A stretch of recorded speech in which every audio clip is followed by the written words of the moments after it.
Ford clinic and alcoholism and drug dependency. So many people have been treated through Betty Ford. Betty Ford has become a noun, if you will, because of the work, because of the treatment there. But beyond that, so many people have been able to admit, hey, I've got a problem, and I can deal with this. It's okay to admit this problem and deal with it. So many people have been helped in that way as well. As we turn around again and we see the motorcade exiting Otto Avenue and heading west towards the museum, making a very, very slow drive down. You see the police motorcycles, you see all the vehicles, and you see the folks waiting here. And you hear some applause in the background. We're just going to step out of the way.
Yeah, that's him.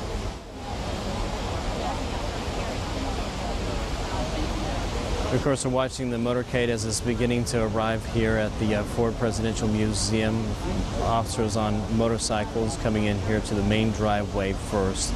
That entire motorcade is full of SUVs, all black, as well as a hearse that carries the body of Betty Ford as they bring her here to her final resting place. There'll be a short service once they do arrive here, and then she will lie in repose for the public to view her and to pay their own respects as they come here to say goodbye to the First Lady, who has now arrived at the final place where she will rest alongside her husband. You can see the hearse now entering the main drive as we continue to watch the First Lady and the motorcade come in here. The hearse will stop right in front of the museum, and that's where the color guard, or the honor guard, will assist in moving her casket into the museum. They are already in place. They're prepared to act as soon as the motorcade comes in and comes to a halt here. But as you can see here, the First Lady reaching the final stop here. We'll watch as this transpires.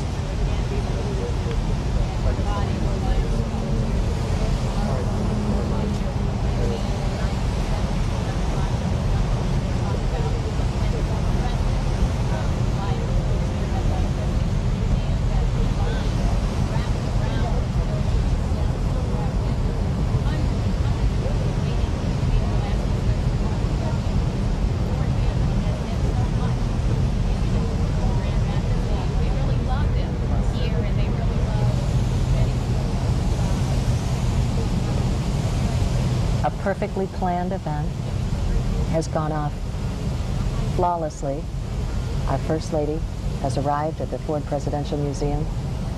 Brian and Sue. Go ahead, Brett, Brett. go ahead. The first family has now arrived too. They are getting out of the car. You'll see Susan Ford Bales, who's arrived here along with her family, and her brothers can't be far behind there. In fact, they're in front of her. They, of course, will wait for the honor guard here to remove the casket from the hearse, and as they pay their respects in silence. That's a picture of Jack Ford, second oldest. One of Susan Ford's daughters was just in the background there. And a number of the other grandchildren.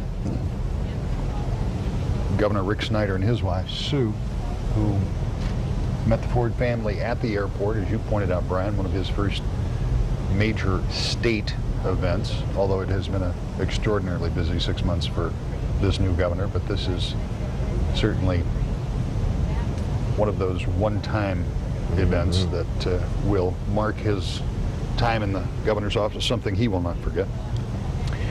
In fact, Rick, much of West Michigan's legislative delegation, they were out at the airport to greet the casket and the Ford family. Of course, the governor was there, state senators Dave Hildenbrand, Mark Jansen, state reps Roy Schmidt, Brandon Dillon, Dave Agema, some city commission members, the state Senate Majority Leader, Speaker of the House also on hand. A big contingent there of pictures of, as we look at David Hume Kennerly, working to the last. This has got to be a bittersweet moment for him, because how many times do you get to capture the essence of a family through all of the highs and lows in the intimate way that he has been able to? What a privilege it must be for him to be here. And he is so gracious about talking about his work, and as a, and please let me emphasize, very amateur photographer compared to anything he does. I'm always amazed when I see some of the shots that he comes up with. He just really has taken some great pictures over the years. You know, something you just said, Brian, you were reading off that list of state legislators, and I was struck by the fact, no surprise, that both Democrats and Republicans were out at the airport to meet the First Lady. Very much what Cokie Roberts talked about yesterday, what the First Lady had asked her to talk about, and that is that cooperation between parties. And friendship across party lines. And Rick, not all just officials here in the government, also regular old folk, the Boy Scouts were out in front of the museum here. They were saluting as the First Lady went by, almost exactly as they did for President Ford at the time of his death, and when he made the same journey. Brett, we're seeing a really spectacular shot of the family right now, with Mike Ford reaching down to talk to one of the younger children, Jack, immediately to his left. Susan Ford was just beyond that, and then you can see the governor. And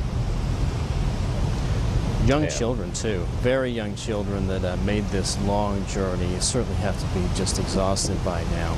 I have children about that age, too, and I'll tell you, that's not an easy trip to fly across country and then expect them to behave for any kind of certain amount of time. And let's let the pictures tell some of the story here, as Betty Ford has now arrived at the Ford Presidential Museum.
real quick?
Sue and Brian, we're seeing the family come in, getting ready for this, as you pointed out, Brian, what will be a very brief service.